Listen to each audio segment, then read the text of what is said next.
Primera carta de San Pablo a los Corintios. Primera de Corintios, capítulo 1. Pablo, llamado por la voluntad de Dios a ser apóstol de Cristo Jesús, saluda. Junto con el hermano Sóstenes. A los que forman la iglesia de Dios que está en Corinto, que en Cristo Jesús fueron santificados y llamados a formar su pueblo santo, junto con todos los que en todas partes invocan el nombre de nuestro Señor Jesucristo, Señor nuestro y del pueblo santo. Que Dios nuestro Padre y el Señor Jesucristo derramen sobre ustedes su gracia y su paz. Siempre doy gracias a mi Dios por ustedes, por la gracia que Dios ha derramado sobre ustedes por medio de Cristo Jesús. Pues por medio de Él, Dios les ha dado toda riqueza espiritual, así de palabra como de conocimiento, ya que el mensaje acerca de Cristo se estableció firmemente entre ustedes.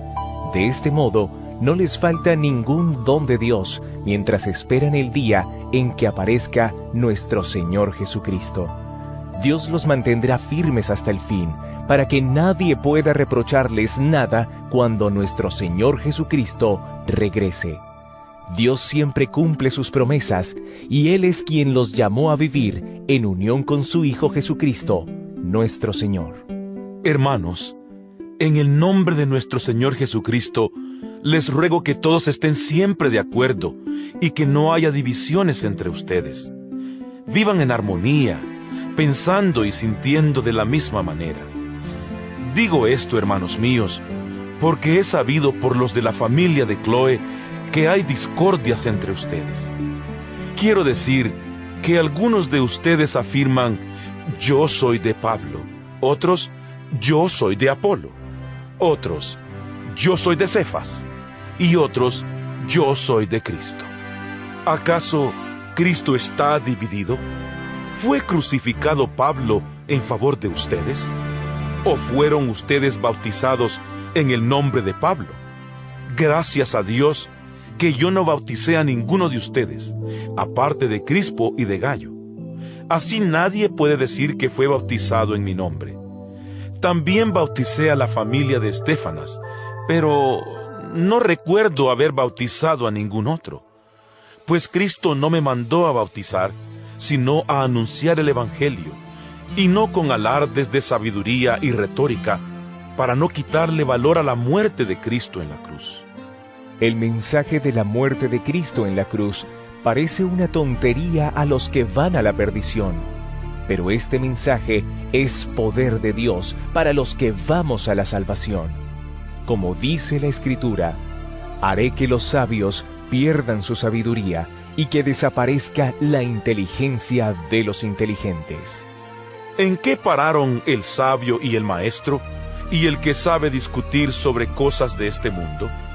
Dios ha convertido en tontería la sabiduría de este mundo, puesto que el mundo no usó su sabiduría para reconocer a Dios donde Él ha mostrado su sabiduría. Dispuso Dios en su bondad salvar por medio de su mensaje a los que tienen fe, aunque este mensaje parezca una tontería. Los judíos quieren ver señales milagrosas y los griegos buscan sabiduría. Pero nosotros anunciamos a un Mesías crucificado. Esto les resulta ofensivo a los judíos, y a los no judíos les parece una tontería. Pero para los que Dios ha llamado, sean judíos o griegos, este Mesías es el poder y la sabiduría de Dios. Pues lo que en Dios puede parecer una tontería, es mucho más sabio que toda sabiduría humana, y lo que en Dios puede parecer debilidad, es más fuerte que toda fuerza humana. Hermanos, deben darse cuenta de que Dios los ha llamado a pesar de que pocos de ustedes son sabios según los criterios humanos, y pocos de ustedes son gente con autoridad o pertenecientes a familias importantes. Y es que, para avergonzar a los sabios, Dios ha escogido a los que el mundo tiene por tontos, y para avergonzar a los fuertes, ha escogido a los que el mundo tiene por débiles. Dios ha escogido a la gente despreciada y sin importancia de este mundo, es decir, a los que no son nada, para anular a los que son algo. Así nadie podrá presumir delante de Dios.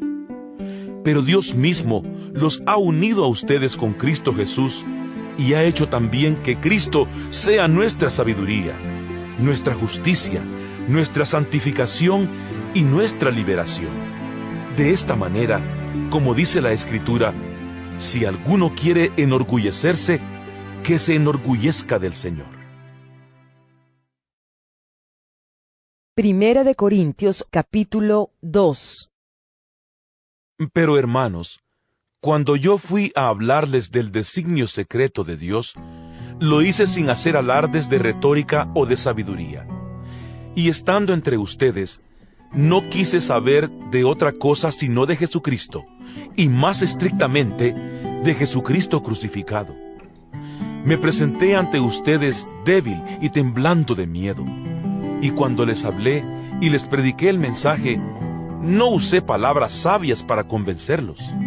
Al contrario, los convencí haciendo demostración del Espíritu y del poder de Dios, para que la fe de ustedes dependiera del poder de Dios y no de la sabiduría de los hombres. Sin embargo, entre los que ya han alcanzado la madurez en su fe, sí usamos palabras de sabiduría. Pero no se trata de una sabiduría propia de este mundo, ni de quienes lo gobiernan, los cuales ya están perdiendo su poder. Se trata más bien de la sabiduría oculta de Dios, del designio secreto que Él, desde la eternidad, ha tenido para nuestra gloria. Esto es algo que no han entendido los gobernantes del mundo presente, pues si lo hubieran entendido, no habrían crucificado al Señor de la gloria. Pero como se dice en la Escritura, Dios ha preparado para los que lo aman cosas que nadie ha visto ni oído y ni siquiera pensado. Estas son las cosas que Dios nos ha hecho conocer por medio del Espíritu, pues el Espíritu lo examina todo, hasta las cosas más profundas de Dios. ¿Quién entre los hombres puede saber lo que hay en el corazón del hombre, sino solo el Espíritu que está dentro del hombre? De la misma manera, solamente el Espíritu de Dios sabe lo que hay en Dios. Y nosotros no hemos recibido el espíritu del mundo, sino el Espíritu que viene de Dios, para que entendamos las cosas que Dios en su bondad nos ha dado. Hablamos de estas cosas con palabras que el Espíritu de Dios nos ha enseñado, y no con palabras que hayamos aprendido por nuestra propia sabiduría. Así explicamos las cosas espirituales con términos espirituales. El que no es espiritual no acepta las cosas que son del Espíritu de Dios, porque para él son tonterías, y tampoco las puede entender, porque son cosas que tienen que juzgarse espiritualmente.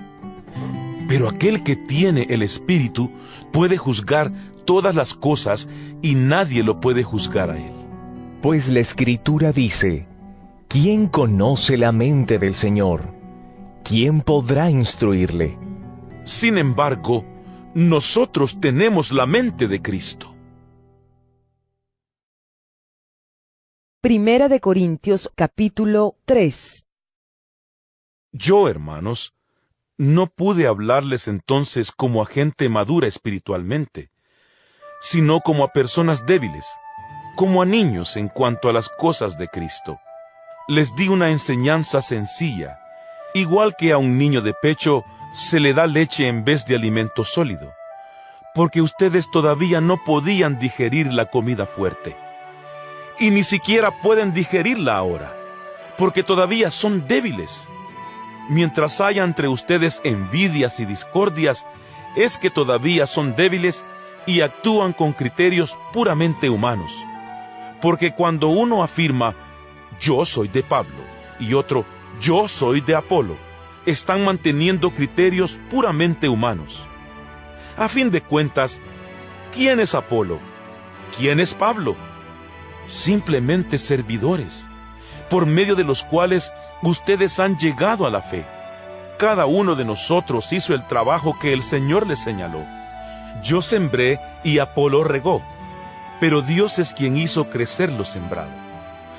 De manera que ni el que siembra ni el que riega son nada, sino que Dios lo es todo, pues Él es quien hace crecer lo sembrado. Los que siembran y los que riegan son iguales, aunque Dios pagará a cada uno según su trabajo. Somos compañeros de trabajo al servicio de Dios, y ustedes son un sembrado y una construcción que pertenecen a Dios. Yo fui el maestro albañil al cual Dios en su bondad encargó poner los fundamentos, y otro está construyendo sobre ellos. Pero cada uno debe tener cuidado de cómo construye, pues nadie puede poner otro fundamento que el que ya está puesto, que es Jesucristo. Sobre este fundamento uno puede construir con oro, plata y piedras preciosas, o con madera, paja y cañas. Pero el trabajo de cada cual se verá claramente en el día del juicio, porque ese día vendrá con fuego, y el fuego probará la clase de trabajo que cada uno haya hecho. Si lo que uno construyó es resistente, recibirá su pago. Pero si lo que construyó llega a quemarse, perderá su trabajo, aunque él mismo lograra salvarse como quien escapa del fuego. ¿Acaso no saben ustedes que son templo de Dios y que el Espíritu de Dios vive en ustedes? Si alguno destruye el templo de Dios, Dios lo destruirá a él, porque el templo de Dios es santo, y ese templo son ustedes mismos. Que nadie se engañe. Si alguno de ustedes se cree sabio según la sabiduría de este mundo, vuélvase como un ignorante, para así llegar a ser verdaderamente sabio. Pues la sabiduría de este mundo es pura tontería para Dios. En efecto, la Escritura dice: Dios atrapa a los sabios en la propia astucia de ellos. Y dice también: el Señor sabe que los pensamientos de los sabios son tonterías. Por eso, nadie debe sentirse orgulloso de lo que es propio de los hombres, pues todas las cosas son de ustedes. Pablo, Apolo, Cefas, el mundo, la vida, la muerte, el presente y el futuro, todo es de ustedes. Y ustedes son de Cristo, y Cristo es de Dios. Primera de Corintios, capítulo 4. Ustedes deben considerarnos simplemente como ayudantes de Cristo, encargados de enseñar los designios secretos de Dios. Ahora bien, el que recibe un encargo debe demostrar que es digno de confianza. En cuanto a mí respecta, muy poco me preocupa ser juzgado por ustedes o por algún tribunal humano. Ni siquiera yo mismo me juzgo. Sin embargo, el que mi conciencia no me acuse de nada no significa que yo por esto sea inocente, pues el que me juzga es el Señor. Por lo tanto, no juzguen ustedes nada antes de tiempo. Esperen a que el Señor venga y saque a la luz lo que ahora está en la oscuridad, y dé a conocer las intenciones del corazón. Entonces Dios dará a cada uno la alabanza que merezca. Hermanos, les hablo de estas cosas por su propio bien, y poniendo como ejemplo a Apolo y a mí mismo. Lo digo para que por nuestro ejemplo aprendan ustedes a no ir más allá de lo que está escrito, y para que nadie se hinche de orgullo, favoreciendo a uno en perjuicio de otro. Pues, ¿quién te da privilegios sobre los demás? ¿Y qué tienes que Dios no te haya dado? Y si Él te lo ha dado, ¿por qué presumes como si lo hubieras conseguido por ti mismo? Al parecer, ustedes ya son ricos y tienen todo lo que pueden desear, y se sienten como reyes que nada necesitan de nosotros. Ojalá fueran reyes de verdad, para que nosotros tuviéramos parte en su reino, pues me parece que a nosotros los apóstoles Dios nos ha puesto en el último lugar, como si fuéramos condenados a muerte. Hemos llegado a ser un espectáculo para el mundo, para los ángeles y para los hombres. Nosotros, por causa de Cristo, pasamos por tontos, mientras que ustedes, gracias a Cristo, pasan por inteligentes. Nosotros somos débiles, mientras que ustedes son fuertes. A nosotros se nos desprecia y a ustedes se les respeta. Hasta hoy mismo no hemos dejado de sufrir hambre, sed y falta de ropa. La gente nos maltrata, no tenemos hogar propio y nos cansamos trabajando con nuestras propias manos. A las maldiciones respondemos con bendiciones. Somos perseguidos y lo soportamos. Nos injurian y contestamos con bondad. Nos tratan como a basura del mundo, como a desperdicio de la humanidad. Y así hasta el día de hoy. No les escribo esto para avergonzarlos, sino para darles un consejo como a mis propios hijos, pues los amo. Pues aunque ustedes como cristianos tengan 10,000 instructores, padres no tienen muchos. Padre de ustedes soy yo, pues les anuncié el Evangelio por el cual quedaron incorporados a Cristo Jesús. Así pues, les ruego que sigan mi ejemplo. Por esto les envié a Timoteo, mi querido y fiel hijo en el Señor. Él los hará recordar mi conducta como creyente en Cristo Jesús, conforme a lo que enseño en todas las iglesias por donde paso. Algunos de ustedes ya se sienten muy confiados pensando que no iré a verlos. Pero si el Señor quiere, espero visitarlos pronto. Entonces veré lo que son capaces de hacer esos que se hinchan de orgullo, y no solamente lo que son capaces de decir. Porque el reino de Dios no es cuestión de palabras, sino de poder. ¿Qué prefieren ustedes? ¿Que vaya dispuesto a castigarlos o que vaya a verlos con amor y ternura? Primera de Corintios, capítulo 5.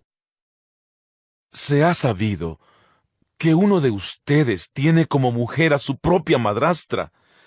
Este caso de inmoralidad es tan grave que ni siquiera se da entre los paganos. Y aún se hinchan ustedes de orgullo. Deberían llenarse de tristeza. El hombre que vive en semejante situación debe ser expulsado de entre ustedes. En cuanto a mí, aunque en el cuerpo no estoy presente entre ustedes, lo estoy en el espíritu. Y como si estuviera presente, he dado ya mi sentencia sobre aquel que así actúa. Cuando ustedes se reúnan, yo estaré con ustedes en espíritu, y también el poder de nuestro Señor Jesús estará con ustedes.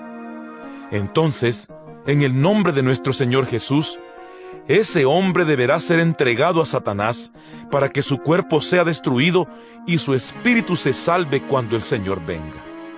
Ustedes no tienen razón para sentirse orgullosos. Ya conocen el dicho, un poco de levadura hace fermentar toda la masa. Así que echen fuera esa vieja levadura que los corrompe, para que sean como el pan hecho de masa nueva. Ustedes son en realidad como el pan sin levadura, que se come en los días de la Pascua.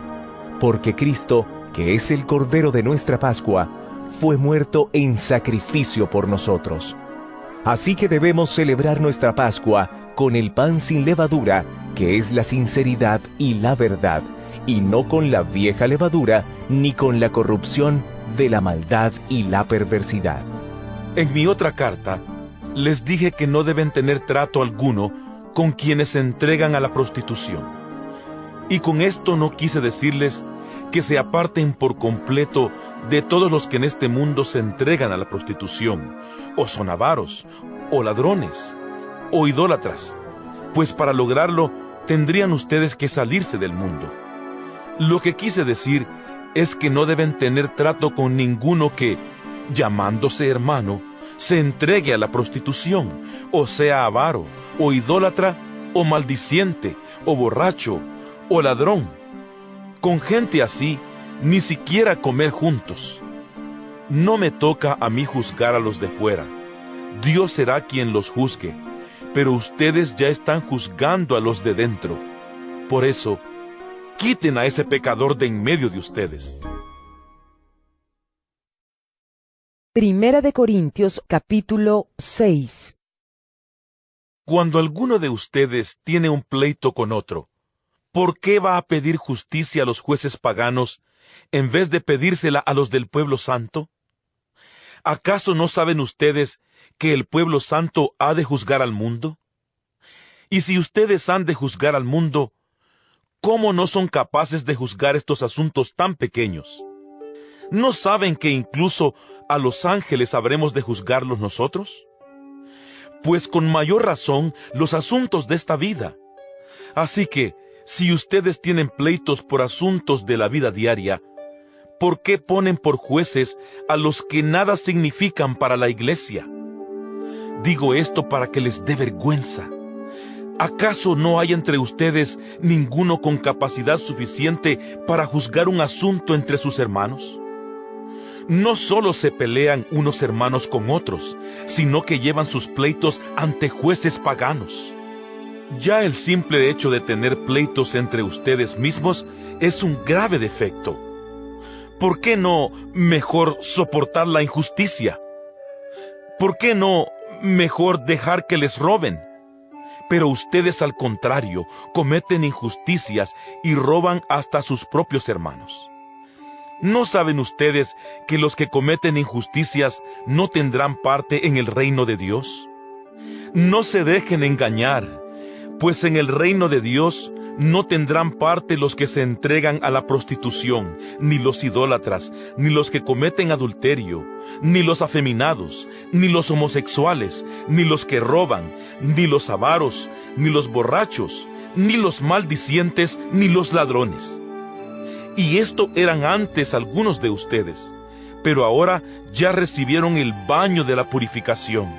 Fueron santificados y hechos justos en el nombre del Señor Jesucristo y por el Espíritu de nuestro Dios. Se dice, yo soy libre de hacer lo que quiera. Es cierto, pero no todo conviene. Sí, yo soy libre de hacer lo que quiera, pero no debo dejar que nada me domine. También se dice, la comida es para el estómago y el estómago para la comida. Es cierto, pero Dios va a terminar con las dos cosas. En cambio, el cuerpo no es para la prostitución, sino para el Señor, y el Señor es para el cuerpo. Y así como Dios resucitó al Señor, también nos va a resucitar a nosotros por su poder.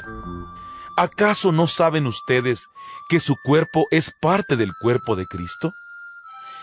¿Y habré de tomar yo esa parte del cuerpo de Cristo y hacerla parte del cuerpo de una prostituta? ¡Claro que no! ¿No saben ustedes que cuando un hombre se une con una prostituta, se hacen los dos un solo cuerpo? Pues la Escritura dice, los dos serán como una sola persona. Pero cuando alguien se une al Señor, se hace espiritualmente uno con Él. Huyan, pues, de la prostitución. Cualquier otro pecado que una persona comete no afecta a su cuerpo, pero el que se entrega a la prostitución peca contra su propio cuerpo. ¿No saben ustedes que su cuerpo es templo del Espíritu Santo que Dios les ha dado y que el Espíritu Santo vive en ustedes? Ustedes no son sus propios dueños, porque Dios los ha comprado. Por eso deben honrar a Dios en el cuerpo. Primera de Corintios, capítulo 7. Ahora paso a contestar las preguntas que ustedes me hicieron en su carta. Sería preferible no casarse, pero por el peligro de la prostitución, cada uno debe tener su propia esposa y cada mujer su propio esposo. Y tanto el esposo como la esposa deben cumplir con los deberes propios del matrimonio.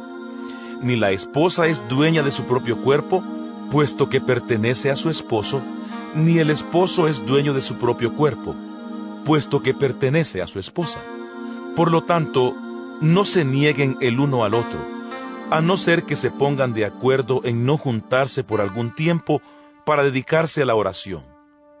Después deberán volver a juntarse, no sea que, por no poder dominarse, Satanás los haga pecar. Todo esto lo digo más como concesión que como mandamiento. Personalmente, quisiera que todos fueran como yo.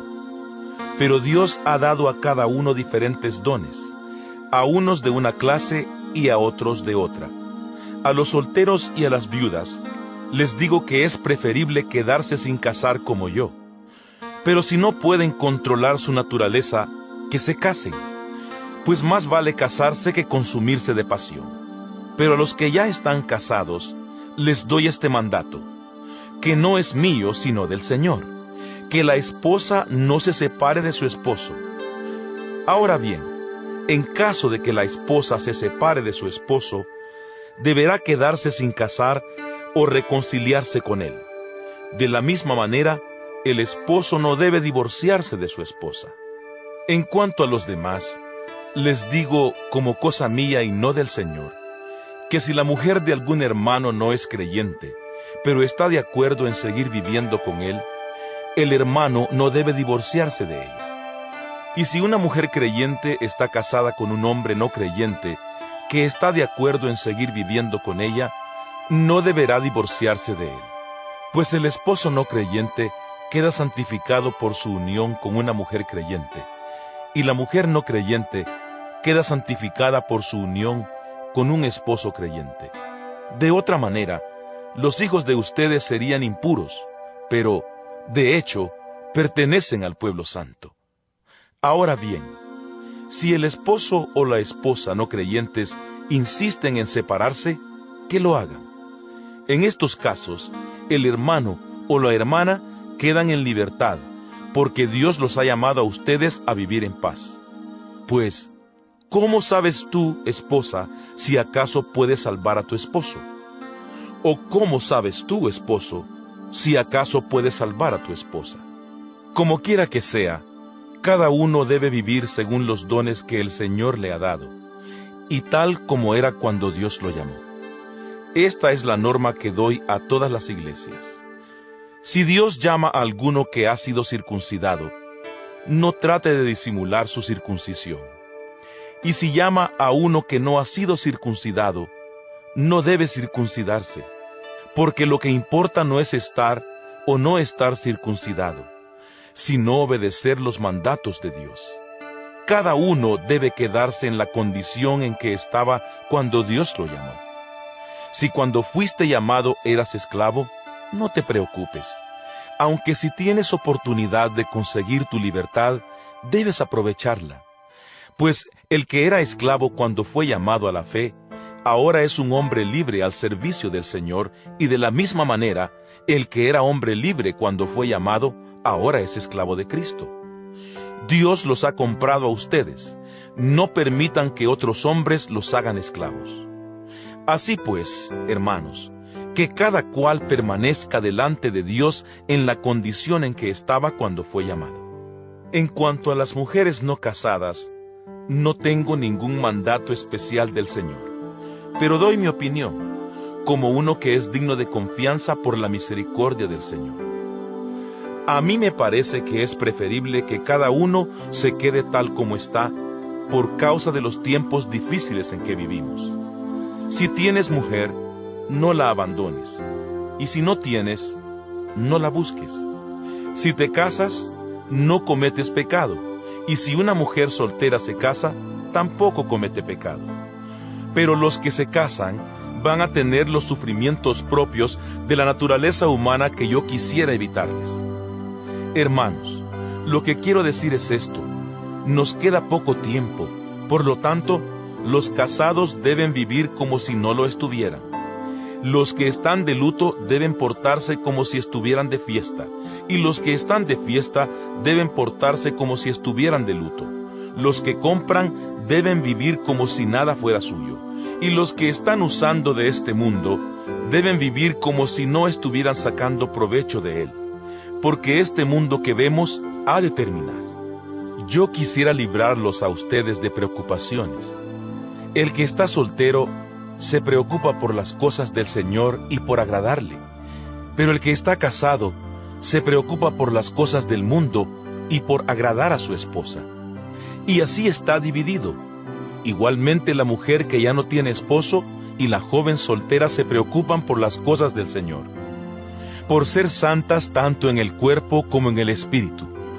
Pero la casada se preocupa por las cosas del mundo y por agradar a su esposo. Les digo esto: no para ponerles restricciones, sino en bien de ustedes y para que vivan de una manera digna, sirviendo al Señor sin distracciones. Si alguno cree que debe casarse con su prometida porque ya está en edad de casarse, y si piensa que eso es lo más indicado, que haga lo que crea conveniente, cásese, pues no es pecado. Y si otro, sin sentirse obligado y con toda libertad para actuar como quiera, se hace en su corazón el propósito firme de no casarse, hará bien.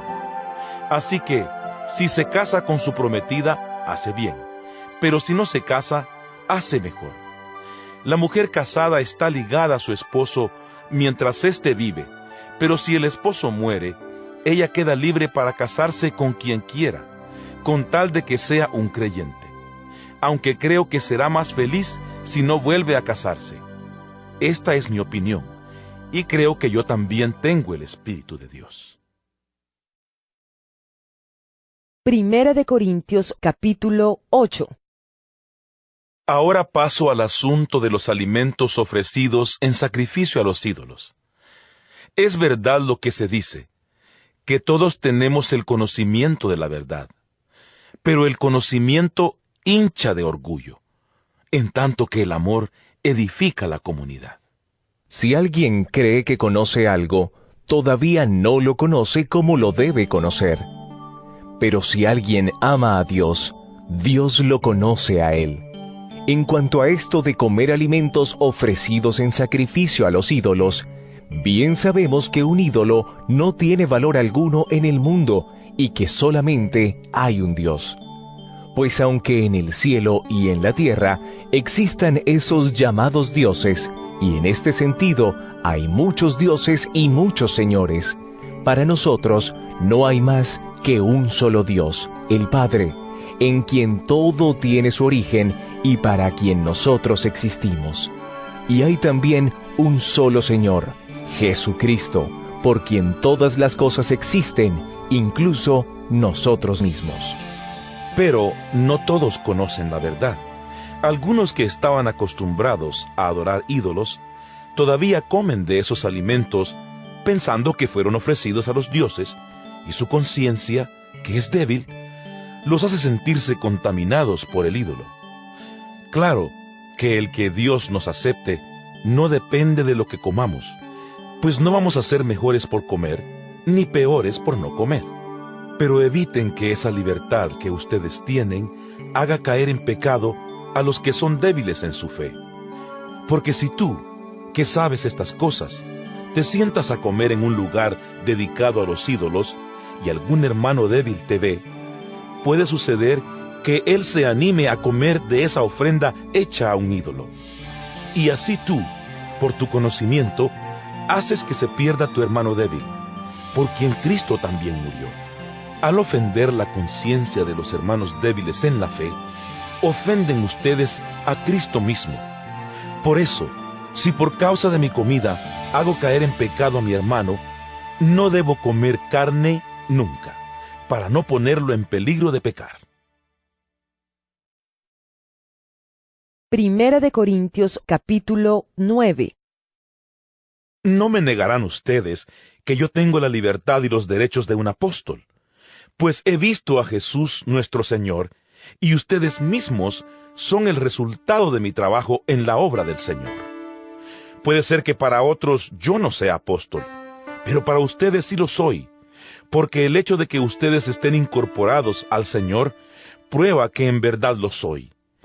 Esta es mi respuesta a los que me critican.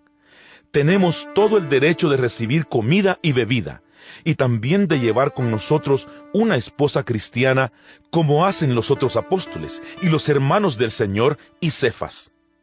¿O acaso Bernabé y yo somos los únicos que no tenemos derecho a que la comunidad nos mantenga?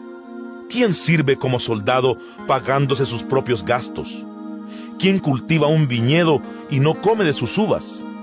¿Quién cuida las ovejas y no toma de la leche que ordeña? Y no vayan a creer que esta es solo una opinión humana, porque la ley de Moisés también lo dice. Pues está escrito en el libro de la ley: no le pongas bozal al buey que trilla. Y esto no significa que Dios se preocupe de los bueyes, sino que se preocupa de nosotros. Porque la ley se escribió por causa nuestra, pues tanto el que ara la tierra como el que trilla el grano deben hacerlo con la esperanza de recibir su parte de la cosecha. Así que, si nosotros hemos sembrado en ustedes una semilla espiritual, no es mucho pedir que cosechemos de ustedes algo de lo material. Si otros tienen este derecho sobre ustedes, con mayor razón nosotros. Pero no hemos hecho uso de tal derecho y hemos venido soportándolo todo por no estorbar el anuncio del Evangelio de Cristo. Ustedes saben que quienes trabajan al servicio del templo viven del templo. Es decir, que quienes atienden el altar donde se ofrecen los sacrificios comen de la carne de los animales que allí se sacrifican. De igual manera, el Señor ha dispuesto que quienes anuncian el Evangelio vivan de ello mismo. Pero yo nunca he utilizado ninguno de estos derechos, ni tampoco les escribo esto para que ustedes me den algo. Prefiero morir a hacerlo. Nadie me quitará esta satisfacción que tengo. Para mí no es motivo de orgullo anunciar el Evangelio, porque lo considero una obligación ineludible. Y ay de mí si no lo anuncio. Por eso, si lo hiciera por propia iniciativa, tendría derecho a una recompensa. Pero si lo hago por obligación, es porque estoy cumpliendo un encargo que Dios me ha dado. En este caso, mi recompensa es la satisfacción de anunciar el Evangelio sin cobrar nada, es decir, sin hacer valer mi derecho a vivir del anuncio del Evangelio. Aunque no soy esclavo de nadie, me he hecho esclavo de todos, a fin de ganar para Cristo el mayor número posible de personas. Cuando he estado entre los judíos, me he vuelto como un judío para ganarlos a ellos. Es decir, que para ganar a los que viven bajo la ley de Moisés, yo mismo me he puesto bajo esa ley, aunque en realidad no estoy sujeto a ella. Por otra parte, para ganar a los que no viven bajo la ley de Moisés, me he vuelto como uno de ellos, aunque realmente estoy sujeto a la ley de Dios, ya que estoy bajo la ley de Cristo. Cuando he estado con los que son débiles en la fe, me he vuelto débil como uno de ellos, para ganarlos también. Es decir, me he hecho igual a todos, para de alguna manera poder salvar a algunos. Todo lo hago por el Evangelio, para tener parte en el mismo. Ustedes saben que en una carrera todos corren, pero solamente uno recibe el premio.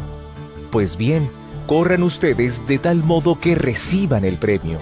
Los que se preparan para competir en un deporte evitan todo lo que pueda hacerles daño, y esto lo hacen para alcanzar como premio una corona que enseguida se marchita. En cambio, nosotros luchamos por recibir un premio que no se marchita. Yo, por mi parte, no corro a ciegas ni peleo como si estuviera dando golpes al aire. Al contrario, castigo mi cuerpo y lo obligo a obedecerme para no quedar yo mismo descalificado después de haber enseñado a otros. Primera de Corintios, capítulo 10. No quiero, hermanos, que olviden que nuestros antepasados estuvieron todos bajo aquella nube y que todos atravesaron el Mar Rojo. De ese modo, todos ellos quedaron unidos a Moisés al ser bautizados en la nube y en el mar. Igualmente, todos ellos comieron el mismo alimento espiritual y tomaron la misma bebida espiritual, porque bebían agua de la roca espiritual que los acompañaba en su viaje, la cual era Cristo. Sin embargo, la mayoría de ellos no agradó a Dios, y por eso sus cuerpos quedaron tendidos en el desierto. Todo esto sucedió como un ejemplo para nosotros, para que no deseemos lo malo, como ellos lo desearon. Por eso, no adoren ustedes ídolos, como algunos de ellos lo hicieron, según dice la Escritura. La gente se sentó a comer y beber, y luego se levantó a divertirse. No nos entreguemos a la prostitución, como lo hicieron algunos de ellos, por lo que en un solo día murieron 23,000. Tampoco pongamos a prueba a Cristo, como algunos de ellos lo hicieron, por lo que murieron mordidos por las serpientes. Ni murmuren contra Dios, como algunos de ellos murmuraron, por lo que el ángel de la muerte los mató. Todo esto le sucedió a nuestros antepasados como un ejemplo para nosotros, y fue puesto en las Escrituras como una advertencia para los que vivimos en estos tiempos últimos. Así pues, el que cree estar firme, tenga cuidado de no caer. Ustedes no han pasado por ninguna prueba que no sea humanamente soportable. Y pueden ustedes confiar en Dios, que no los dejará sufrir pruebas más duras de lo que pueden soportar. Por el contrario, cuando llegue la prueba, Dios les dará también la manera de salir de ella para que puedan soportarla. Por eso, mis queridos hermanos, huyan de la idolatría. Les hablo como a personas entendidas. Juzguen ustedes mismos lo que les digo. Cuando bebemos de la copa bendita, por la cual bendecimos a Dios, participamos en común de la sangre de Cristo. Cuando comemos del pan que partimos, participamos en común del cuerpo de Cristo. Aunque somos muchos, todos comemos de un mismo pan, y por esto somos un solo cuerpo. Fíjense en el pueblo de Israel. Los que comen de los animales ofrecidos en sacrificio, participan en común del servicio en el altar. Con esto, no quiero decir que el ídolo tenga valor alguno, ni que la carne ofrecida al ídolo sea algo más que otra carne cualquiera. Lo que digo es que cuando los paganos ofrecen algo en sacrificio, se lo ofrecen a los demonios y no a Dios. Y yo no quiero que ustedes tengan nada en común con los demonios. No pueden beber de la copa del Señor y a la vez de la copa de los demonios. Ni pueden participar de la mesa del Señor y a la vez de la mesa de los demonios. ¿O acaso queremos poner celoso al Señor? ¿Somos acaso más fuertes que Él? Se dice, uno es libre de hacer lo que quiera. Es cierto, pero no todo conviene. Sí, uno es libre de hacer lo que quiera, pero no todo edifica la comunidad. No hay que buscar el bien de uno mismo, sino el bien de los demás. Coman ustedes de todo lo que se vende en la carnicería, sin preguntar nada por motivos de conciencia. Porque el mundo entero, con todo lo que hay en él, es del Señor.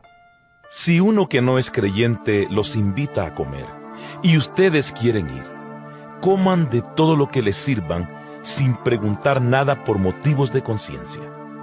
Ahora bien, si alguien les dice, esta carne fue ofrecida en sacrificio, entonces no la coman, en atención al que lo dijo y por motivos de conciencia. Estoy hablando de la conciencia del otro, no de la de ustedes.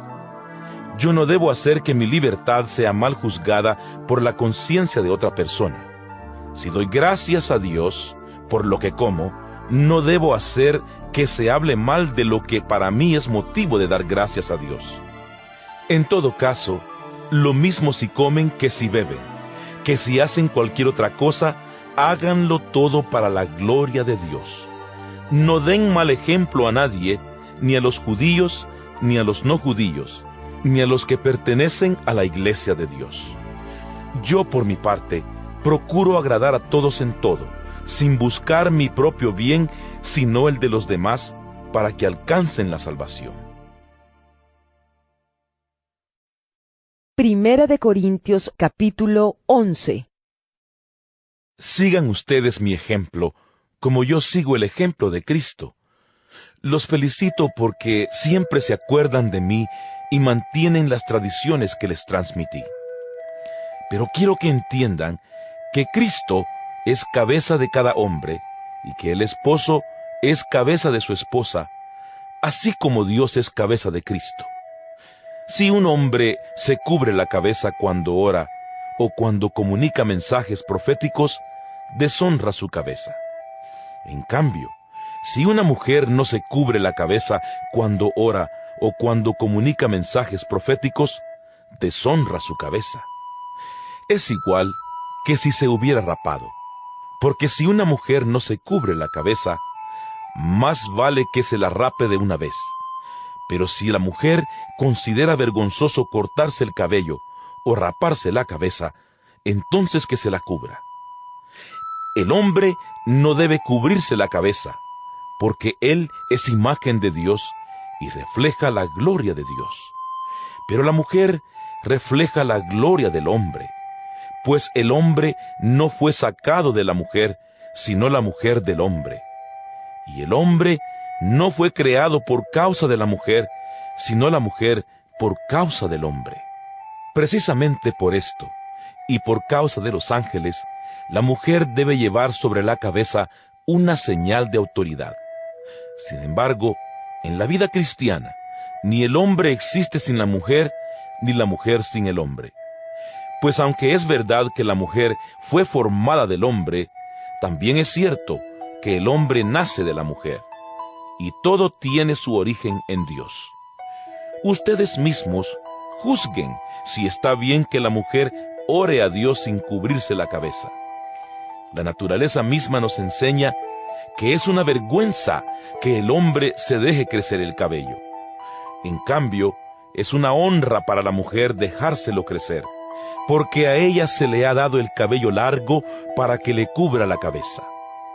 En todo caso, si alguno quiere discutir este asunto, debe saber que ni nosotros ni las iglesias de Dios conocemos otra costumbre. Al escribirles lo que sigue, no puedo felicitarlos, pues parece que sus reuniones les hacen daño en vez de hacerles bien. En primer lugar, se me ha dicho que cuando la comunidad se reúne, hay divisiones entre ustedes, y en parte creo que esto es verdad. No cabe duda de que ustedes tienen que dividirse en partidos, para que se conozca el valor de cada uno. El resultado de esas divisiones es que la cena que ustedes toman en sus reuniones ya no es realmente la cena del Señor. Porque a la hora de comer, cada uno se adelanta a tomar su propia cena, y mientras unos se quedan con hambre, otros hasta se emborrachan. ¿No tienen ustedes casas donde comer y beber? ¿Por qué menosprecian la iglesia de Dios y ponen en vergüenza a los que no tienen nada? ¿Qué les voy a decir? ¿Que los felicito? No en cuanto a esto. Porque yo recibí esta tradición dejada por el Señor, y que yo a mi vez les transmití. Que la misma noche que el Señor Jesús fue traicionado, tomó en sus manos pan, y después de dar gracias a Dios, lo partió y dijo: «Esto es mi cuerpo, que muere en favor de ustedes. Hagan esto en memoria de mí». Así también, después de la cena, tomó en sus manos la copa y dijo: «Esta copa es la nueva alianza confirmada con mi sangre. Cada vez que beban, háganlo en memoria de mí». De manera que, hasta que venga el Señor, ustedes proclaman su muerte cada vez que comen de este pan y beben de esta copa. Así pues, cualquiera que come del pan o bebe de la copa del Señor de manera indigna, comete un pecado contra el cuerpo y la sangre del Señor. Por tanto, cada uno debe examinar su propia conciencia antes de comer del pan y beber de la copa. Porque si come y bebe sin fijarse en que se trata del cuerpo del Señor, para su propio castigo come y bebe. Por eso, muchos de ustedes están enfermos y débiles, y también algunos han muerto. Si nos examináramos bien a nosotros mismos, el Señor no tendría que castigarnos, aunque si el Señor nos castiga, es para que aprendamos y no seamos condenados con los que son del mundo.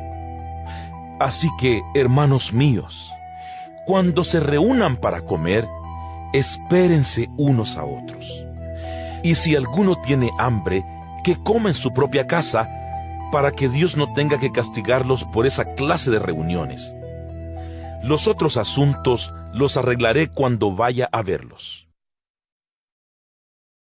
Primera de Corintios capítulo 12. Hermanos, quiero que ustedes sepan algo respecto a los dones espirituales. Ustedes saben que cuando todavía no eran creyentes, se dejaban arrastrar ciegamente tras los ídolos mudos. Por eso, ahora quiero que sepan que nadie puede decir, «Maldito sea Jesús», si está hablando por el poder del Espíritu de Dios. Y tampoco puede decir nadie, «Jesús es Señor», si no está hablando por el poder del Espíritu Santo. Hay en la iglesia diferentes dones, pero el que los concede es un mismo Espíritu. Hay diferentes maneras de servir, pero todas por encargo de un mismo Señor. Y hay diferentes manifestaciones de poder, pero es un mismo Dios, que con su poder lo hace todo en todos. Dios da a cada uno alguna prueba de la presencia del Espíritu, para provecho de todos.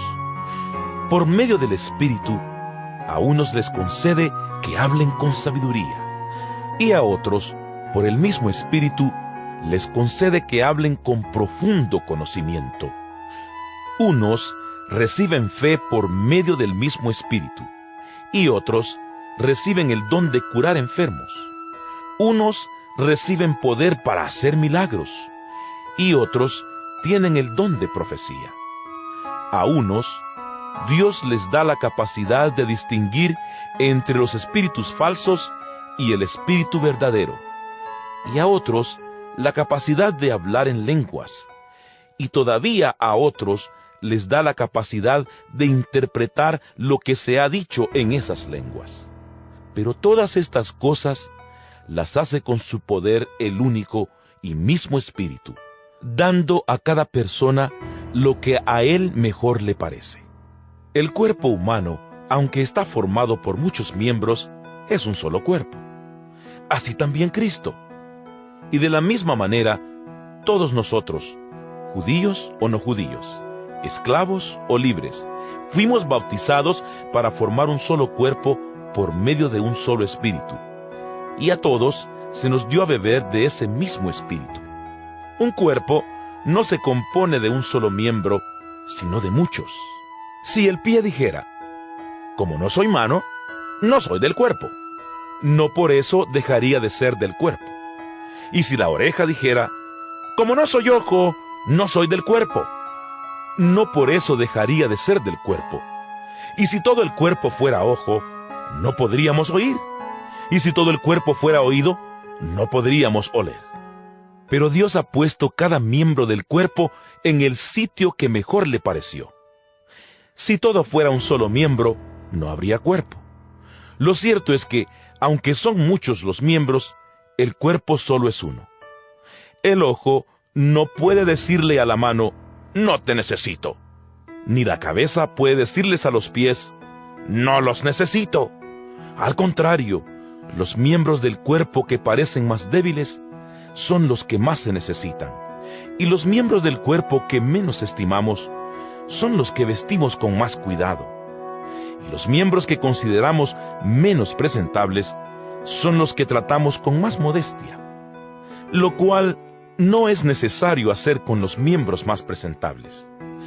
Dios arregló el cuerpo de tal manera que los miembros menos estimados reciban más honor, para que no haya desunión en el cuerpo, sino que cada miembro del cuerpo se preocupe por los otros.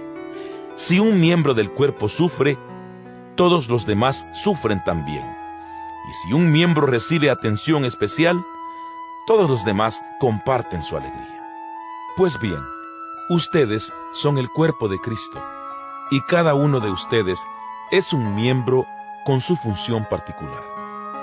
Dios ha querido que en la iglesia haya, en primer lugar, apóstoles, en segundo lugar, profetas, en tercer lugar, maestros, luego, personas que hacen milagros y otras que curan enfermos, o que ayudan, o que dirigen, o que hablan en lenguas.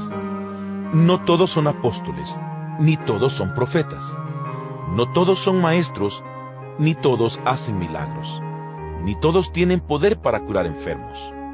Tampoco todos hablan en lenguas, ni todos saben interpretarlas. Ustedes deben ambicionar los mejores dones. Yo voy a enseñarles un camino mucho mejor. Primera de Corintios capítulo 13. Si hablo las lenguas de los hombres y aún de los ángeles, pero no tengo amor, no soy más que un metal que resuena o un platillo que hace ruido.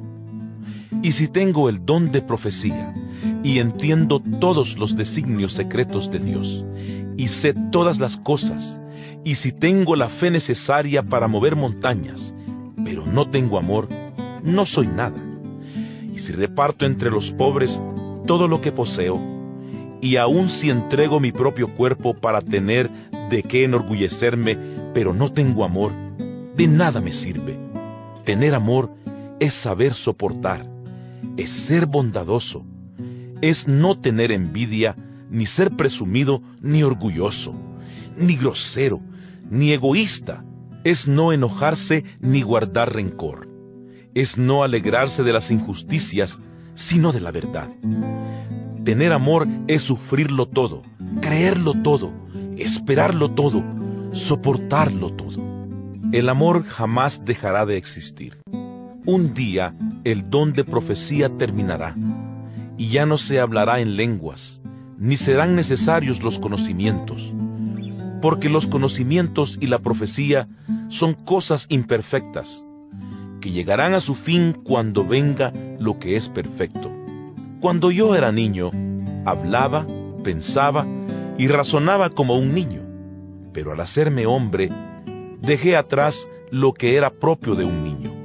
Ahora vemos de manera indirecta, como en un espejo y borrosamente, pero un día veremos cara a cara.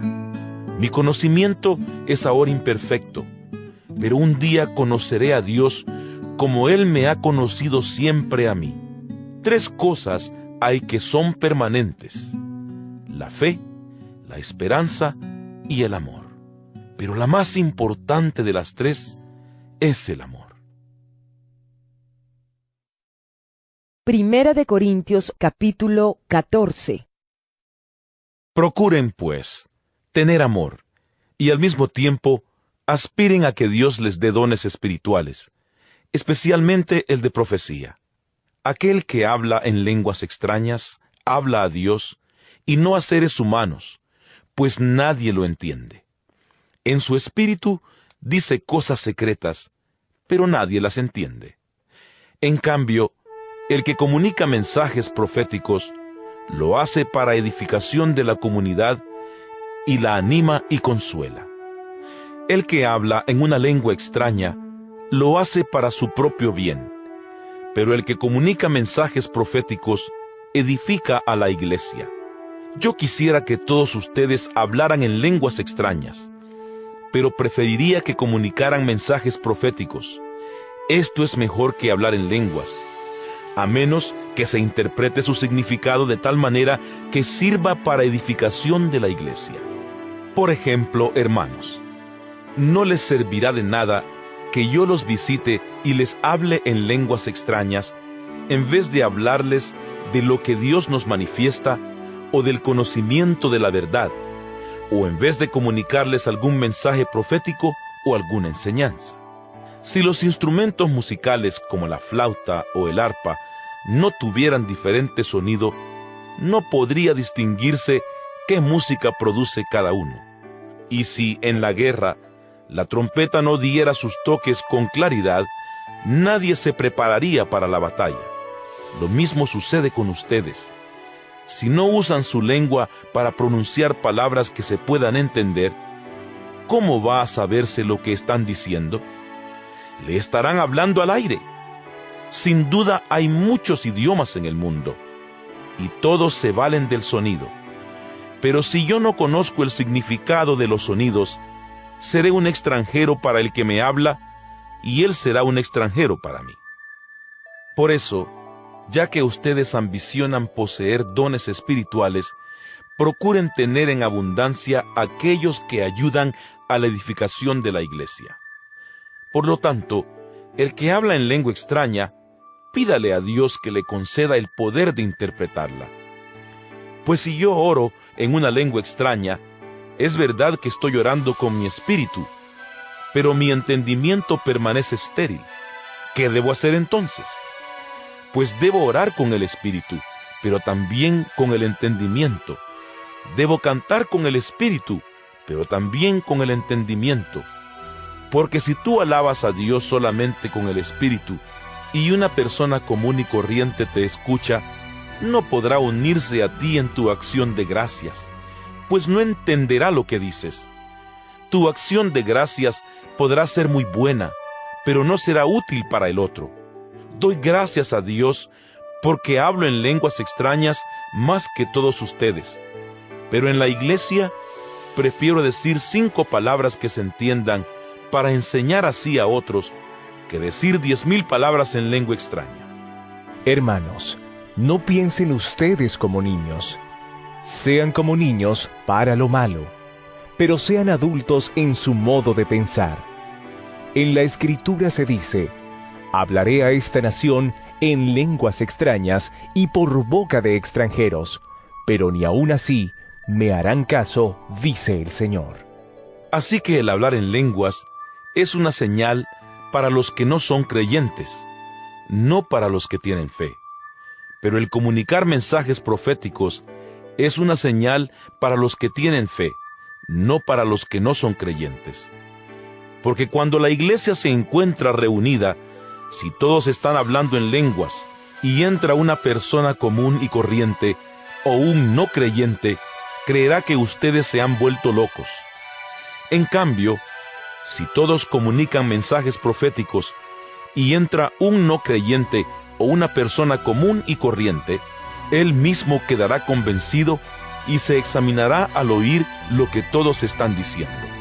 Así quedará al descubierto lo más profundo de su corazón y adorará de rodillas a Dios y reconocerá que Dios está verdaderamente entre ustedes.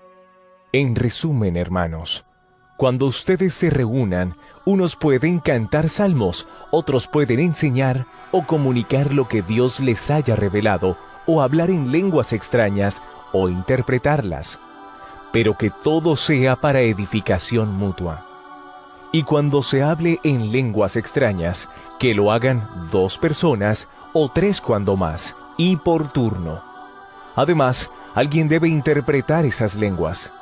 Pero si no hay nadie que pueda interpretarlas, que éstos no hablen en lenguas delante de toda la comunidad, sino en privado y para Dios. Igualmente, si hay profetas, que hablen 2 o 3, y que los otros examinen lo que se haya dicho. Pero si Dios le revela algo a otra persona que está allí sentada, entonces el primero debe dejar de hablar.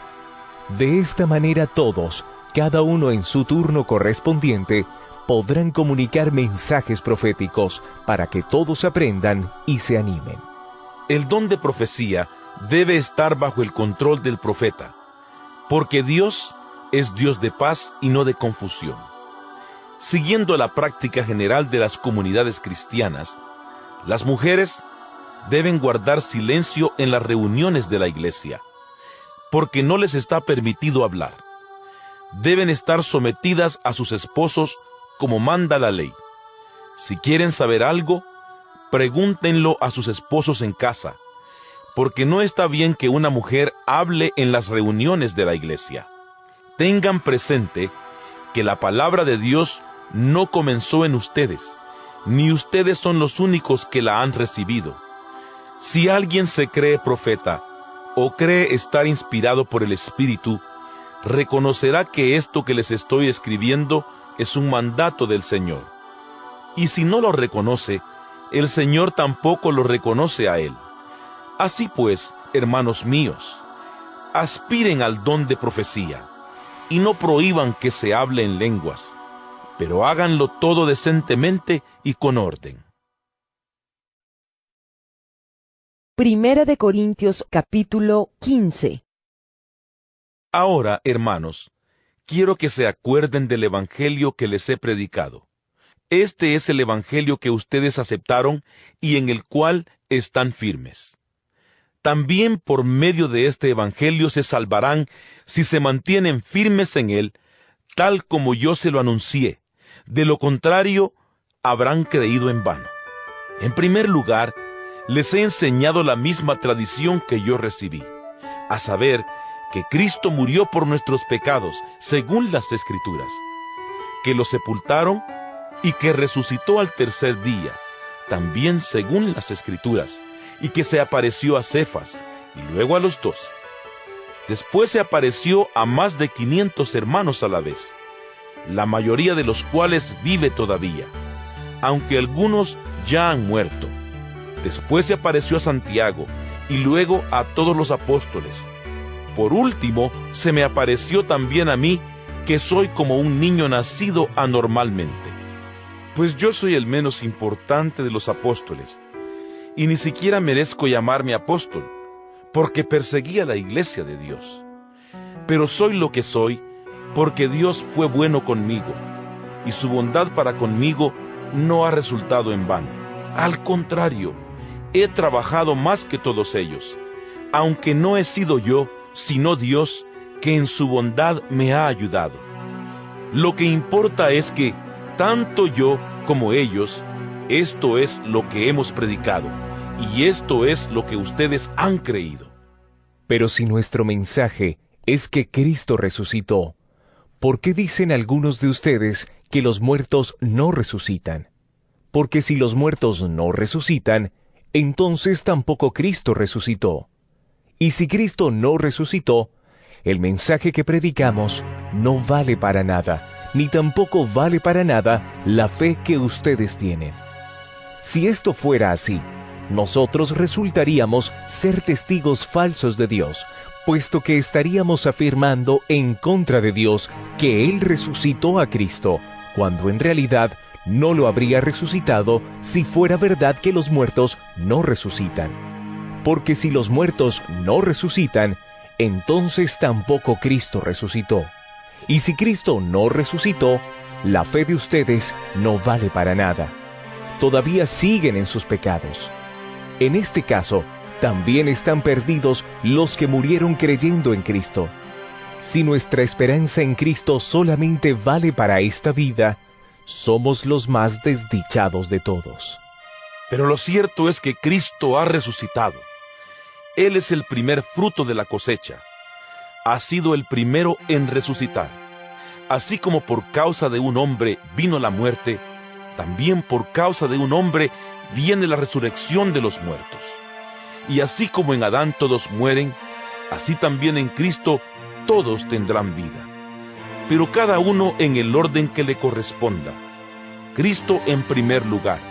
Después, cuando Cristo vuelva, los que son suyos. Entonces vendrá el fin, cuando Cristo derrote a todos los señoríos, autoridades y poderes y entregue el reino al Dios y Padre. Porque Cristo tiene que reinar hasta que todos sus enemigos estén puestos debajo de sus pies, y el último enemigo que será derrotado es la muerte, porque Dios lo ha sometido todo bajo los pies de Cristo. Pero cuando dice que todo le ha quedado sometido, es claro que esto no incluye a Dios mismo, ya que es Él quien le sometió todas las cosas. Y cuando todo haya quedado sometido a Cristo, entonces Cristo mismo, que es el Hijo, se someterá a Dios, que es quien sometió a Él todas las cosas. Así, Dios será todo en todo. De otra manera, los que se bautizan por los muertos, ¿para qué lo harían? Si los muertos no resucitan, ¿para qué bautizarse por ellos? ¿Y por qué estamos nosotros en peligro a todas horas? Porque, hermanos, todos los días estoy en peligro de muerte. Esto es tan cierto como la satisfacción que siento por ustedes en Cristo Jesús nuestro Señor. Si yo, al luchar con las fieras en Éfeso, lo hubiera hecho por razones humanas, ¿qué habría ganado con eso? Si es verdad que los muertos no resucitan, entonces, como algunos dicen, comamos y bebamos que mañana moriremos. No se dejen engañar. Como alguien dijo, los malos compañeros echan a perder las buenas costumbres. Vuelvan verdaderamente al buen juicio y no pequen, pues algunos de ustedes no conocen a Dios. Digo esto para que se avergüencen. Tal vez alguno preguntará, ¿cómo resucitarán los muertos? ¿Qué clase de cuerpo tendrán? Vaya pregunta tonta. Cuando se siembra, la semilla tiene que morir para que tome vida la planta. Lo que se siembra no es la planta que ha de brotar, sino el simple grano, sea de trigo o de otra cosa. Después Dios le da la forma que Él quiere, y a cada semilla le da el cuerpo que le corresponde. No todos los cuerpos son iguales. Uno es el cuerpo del hombre, otro el de los animales, otro el de las aves y otro el de los peces. Del mismo modo, hay cuerpos celestes y cuerpos terrestres, pero una es la hermosura de los cuerpos celestes y otra la hermosura de los cuerpos terrestres. El brillo del sol es diferente del brillo de la luna y del brillo de las estrellas, y aún entre las estrellas, el brillo de una es diferente del de otra. Lo mismo pasa con la resurrección de los muertos. Lo que se entierra es corruptible, lo que resucita es incorruptible. Lo que se entierra es despreciable, lo que resucita es glorioso. Lo que se entierra es débil, lo que resucita es fuerte. Lo que se entierra es un cuerpo material, lo que resucita es un cuerpo espiritual. Si hay cuerpo material, también hay cuerpo espiritual. Así dice la Escritura. El primer hombre, Adán, se convirtió en un ser viviente. Pero el último Adán se convirtió en espíritu que da vida. Sin embargo, lo espiritual no es primero, sino lo material. Después lo espiritual. El primer hombre, hecho de tierra, era de la tierra. El segundo hombre es del cielo. Los cuerpos de la tierra son como aquel hombre hecho de tierra, y los del cielo son como aquel que es del cielo. Así como nos parecemos al hombre hecho de tierra, así también nos pareceremos a aquel que es del cielo. Quiero decirles, hermanos, que lo puramente material no puede tener parte en el reino de Dios, y que lo corruptible no puede tener parte en lo incorruptible. Pero quiero que conozcan el designio secreto de Dios.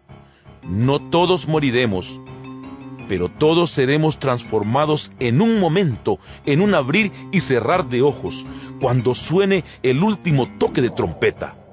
Porque sonará la trompeta, y los muertos serán resucitados para no volver a morir, y nosotros seremos transformados. Pues nuestra naturaleza corruptible se revestirá de lo incorruptible, y nuestro cuerpo mortal se revestirá de inmortalidad. Y cuando nuestra naturaleza corruptible se haya revestido de lo incorruptible, y cuando nuestro cuerpo mortal se haya revestido de inmortalidad, se cumplirá lo que dice la Escritura. La muerte ha sido devorada por la victoria. ¿Dónde está, oh muerte, tu victoria? ¿Dónde está, oh muerte, tu aguijón? El aguijón de la muerte es el pecado, y el pecado ejerce su poder por la ley. Pero gracias a Dios que nos da la victoria por medio de nuestro Señor Jesucristo. Por lo tanto, mis queridos hermanos, sigan firmes y constantes, trabajando siempre más y más en la obra del Señor, porque ustedes saben que no es en vano el trabajo que hacen en unión con el Señor. Primera de Corintios, capítulo 16. En cuanto a la colecta para los del pueblo santo, háganla según las instrucciones que di a las iglesias en la provincia de Galacia. Los domingos, cada uno de ustedes debe apartar algo, según lo que haya ganado, y guardarlo para que cuando yo llegue, no se tengan que hacer colectas. Y cuando yo llegue, mandaré a Jerusalén a las personas que ustedes escojan, dándoles cartas para llevar la colecta hecha por ustedes. Y si es conveniente que yo también vaya, ellos irán conmigo. En mi viaje, tengo que pasar por la región de Macedonia, y después de Macedonia llegaré a Corinto. puede ser que me quede con ustedes algún tiempo, o que tal vez pase ahí todo el invierno. Entonces ustedes podrán ayudarme en mi viaje a donde tenga que ir después. No quiero verlos ahora solamente de paso, sino que espero estar algún tiempo con ustedes si el Señor lo permite. Pero me quedaré en Éfeso hasta el día de Pentecostés, porque las puertas se me han abierto de par en par para el trabajo, a pesar de que muchos están en contra mía. Si llega Timoteo, procuren que se sienta a gusto entre ustedes, pues trabaja en la obra del Señor lo mismo que yo. Así que ninguno de ustedes lo desprecie, sino al contrario, ayúdenlo a seguir su viaje en paz para que venga a verme, porque lo estoy esperando junto con los otros hermanos. En cuanto al hermano Apolo, le rogué mucho que fuera con los hermanos a visitarlos a ustedes, pero por ahora no quiso ir. Lo hará cuando tenga oportunidad. Manténganse despiertos y firmes en la fe. Tengan mucho valor y firmeza. Y todo lo que hagan, háganlo con amor. Hermanos, ustedes saben que la familia de Estéfanas fue la primera que en la región de Acaya se convirtió al Evangelio, y que ellos se han dedicado a servir a los hermanos en la fe. Quiero que ustedes, a su vez, se sometan a personas como ellos y a todos los que ayudan y trabajan en esta labor. Me alegro de que hayan venido Estéfanas, Fortunato y Acaico, pues en ausencia de ustedes, ellos me han dado tranquilidad. Lo mismo que a ustedes. Tengan en cuenta a personas como ellos. Las iglesias de la provincia de Asia les mandan saludos. Áquila y Prisca y la congregación que se reúne en su casa les mandan muchos saludos en el Señor. Reciban saludos de todos los hermanos. Salúdense unos a otros con un beso santo. Yo, Pablo, les escribo a ustedes este saludo de mi puño y letra. Si alguien no ama al Señor, que caiga sobre él la maldición de Dios. Señor nuestro, ven. Que el Señor Jesús derrame su gracia sobre ustedes. Mi amor está siempre con ustedes en Cristo Jesús.